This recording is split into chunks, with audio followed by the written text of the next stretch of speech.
बच्चों मैक्सिमम और मिनिमा की प्रश्नावली 6.5 का क्वेश्चन नंबर 8 हम लेने जा रहे हैं। बहुत इंपॉर्टेंट क्वेश्चन है, ध्यान दीजिएगा। हमें जो अंतराल दिया है, इंटरवल दिया है 0 to 2π दिया है, फलन दिया है sin 2x और वो कह रहा है कि वो बिंदु ज्ञात करने हैं इस अंतराल में कि जिस पर ये फलन उच्चतम मान प्राप्त कर रहा है, न्यूनतम नहीं उच्चतम मान प्राप्त कर रहा है। तो हमें fx बराबर दिया है sin 2x, ठीक है, डिफ्रेंशिएट कर देंगे विद रेस्पेक्ट टू x कर देंगे तो एफ डैश के x की वैल्यू sin 2x का अवकलन cos 2x और 2x का दोबारा अवकलन 2, यानी कि ये आ गया 2 cos 2x। ये एफ डैश एक्स का अवकलन आ गया, fx का अवकलन आ गया। अब फॉर मैक्सिमा एंड मिनिमा, अब मैक्सिमम मिनिमा के लिए क्या करेंगे आप, एफ डैश एक्स को 0 ले लेंगे तो 2 cos 2x is equal to 0, तो cos 2x is equal to 0। अब हमें 0 to 2π में इसकी वैल्यू फाइंड करनी है। तो बच्चों देखो, मैं कितना आसान तरीका आपको बताता हूँ। कक्षा 11 से हम इसकी फाइंड करेंगे। तो cos 2x बराबर 0 की फाइंड, तो यहाँ पर आप याद करिएगा कि जब मैंने कक्षा 11 में क्लास 11 में आपको बताया था कि cos थीटा बराबर 0 के लिए व्यापक मान क्या था, थीटा बराबर 2n+1 2nπ+1 इंटू π/2, या इसको सीधे ऐसे लिख लो, थीटा बराबर 2nπ ± π/2, ठीक है। तो ये हमारा मान वहाँ पर था। तो अब हम क्या करेंगे, cos थीटा बराबर 0 के लिए थीटा की जगह कौन है 2x, तो 2x बराबर 2nπ ± π/2।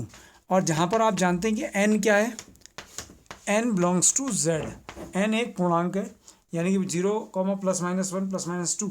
तो यहाँ पर हम वैल्यू रखेंगे जो वो वैल्यूज़ जो 0 और 2π के बीच में आ जाएंगी। तो सबसे पहले n की वैल्यू हम 0 रखते हैं, तो n की 2x बराबर, n की वैल्यू 0 रखने पर हमें कौन मिलेगा, π/2 मिलेगा।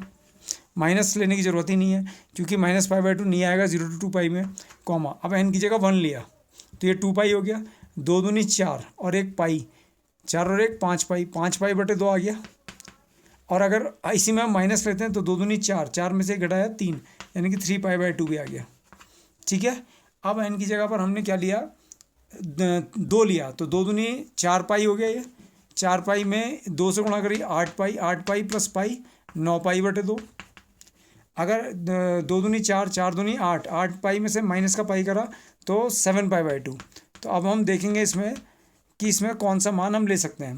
तो x की वैल्यू यहाँ पर हमें मिल रही है π/4, 5π/4, 3π/4 और 9π/4, क्योंकि 2 से डिवाइड हो रहा है, और 7π/4। तो इससे आप क्या समझे कि अगर हम इसे देखें तो π/4 45 हो गया, ये 225 हो गया, 3π/4 की वैल्यू आप 45 तियाँ कितना होता है, 45 तियाँ 3 5 15, 3 चौक 12, 135 हो गया। और 9π/4 45 9 जा, तो 45 9 जा 9 बन जाए 45 और 4 9 36 4 40, 405 डिग्री। तो इसका मतलब ये नहीं होगा 2π में। 7π/4 को देखिए, 45 7 जा 7 5 जा 35, सच और 315 डिग्री, तो ये होगा। तो इस कितने आसानी तरीके से हमने जो क्लास 11 में हमारा फॉर्मूला था उससे हमने सारे वैल्यूज़ निकाल ली। तो यहाँ पर cos 2x बराबर 0 के लिए x के जो मान आ गए, x की वैल्यू क्या क्या आ गई, π/4, 3π/4, 5π/4 और 7π/4, ठीक है बच्चों। ये वर्क जो हमने कराया ये फेयर वर्क है, इसको आप रफ वर्क नहीं समझेंगे, इट इज़ फेयर वर्क।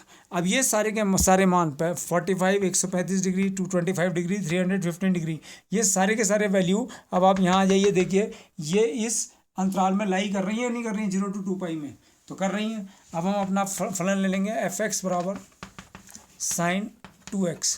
तो सबसे पहले हमारा जो अंतराल है वो 0 to 2π है, तो f0 sin 2 × 0, यानी कि sin 0 की वैल्यू 0 आ गई। फिर f π/4, तो sin 2 × π/4, तो sin π/2 हो गया, sin 90 की वैल्यू 1 हो गई।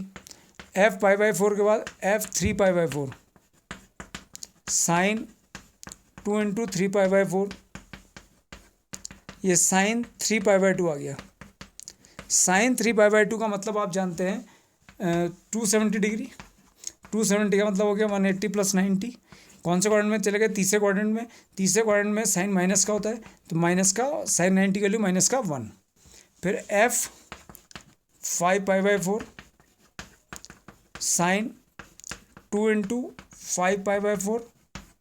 आप ध्यान से देखिएगा, साइन 5π/2, साइन 5π/2 की वैल्यू निकालेंगे तो 90 और 5 450 हो गया, तो 360 प्लस 90। कौन से क्वाड्रेंट में चले गए? फर्स्ट क्वाड्रेंट में चले गए।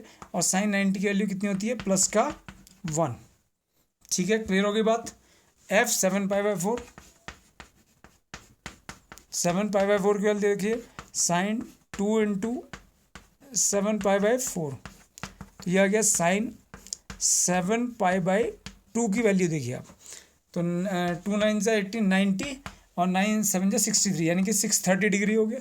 630 डिग्री को कैसे लिखेंगे? 2 इंटू 360 डिग्री, 720 और माइनस 90। 720 में से जब 90 माइनस करेंगे तो कितना हो जाएगा? 630 डिग्री। तो 2 चक्कर 360 के, उसमें से 90 माइनस कर दिया, तो कौन से क्वाड्रेंट में पहुंच गए? फोर्थ क्वाड्रेंट में पहुंच गए, तो ये नेगेटिव हो जाएगा, तो ये आ जाएगी माइनस का 1। कहने का मतलब है 2 चक्कर, ये पूरे के पूरे 2 चक्कर में 90 कम, यानी कि यहीं पर ही आ गया ये। 2 चक्कर पूरे होने में 90 कम हो गया। तो थर्ड क्वाड्रेंट फोर्थ क्वाड्रेंट मान लेते हैं, ये माइनस का हो गया, तो ये माइनस की 1 वैल्यू हो गया। हमें उच्चतम मान निकालना है, तो आप देख रहे होंगे π/4 पर +1 और 5π/4 पर भी +1। तो क्या लिख देंगे? x बराबर π/4 तथा 5π/4 पर फलन, वो पूछा था ना किन बिंदुओं पर, तो π/4 पर 5/4 पर फलन sin 2x का उच्चतम मान कितना है? प्लस का 1 है।